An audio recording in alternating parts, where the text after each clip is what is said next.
Et si les rails vibraient à nouveau dans la vallée de la Vologne, non pas sous le poids d'un train, mais celui des vélorails, c'est le projet d'un entrepreneur spécialisé qui exploite déjà de la sorte 3 autres tronçons en Alsace et en Lorraine. Les premiers tests, malgré une météo peu engageante, ont eu lieu ce jeudi matin aux environs du Kerthof, entre Gérardmer et Granges-au-Monzet.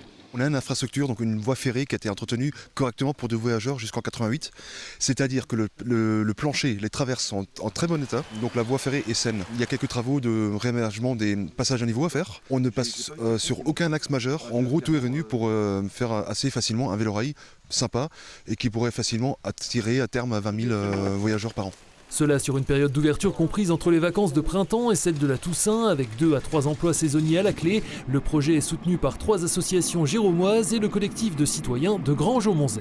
La solution du vélorail permettra de pérenniser les rails justement pour un éventuel retour du train dans les années futures. Alors que si une voie verte se fait, les rails seront démontés et il n'y aura plus question de voir le train arriver à Gérardmer. On sait que peut-être dans 10, 20, 30, 40 ans, où la crise écologique sera telle qu'on sera content d'avoir préservé ces voies pour remettre du train, qui est quand même le procédé de transport le plus écologique sur la planète aujourd'hui.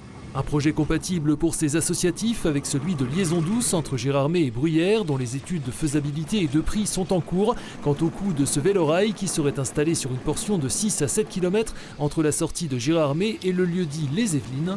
On a chiffré ça à peu près entre 120 000 et 150 000 euros d'investissement que nous, on serait prêt à porter complètement. Et la collectivité, ça lui coûterait le fait de demander à la SNCF de faire une convention de transfert de gestion qui ne coûte rien. Ça ne coûte rien à l'intercommunalité et ça développe le tourisme vert.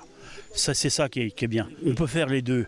On peut aménager une voie verte et préserver les rails. C'est pas contradictoire avec un projet de voie douce en fait, mais il faut aussi que les projets de mobilité soient diversifiés, pas uniquement un tronçon avec une voie verte. On applaudira dès demain quand on aura un plan d'ensemble pour développer les mobilités sur le territoire. Une fois un accord trouvé avec les collectivités, le temps de la remise en état et du débroussaillage de cette portion de voie, la mise en service du vélorail pourrait intervenir en moins d'1 an.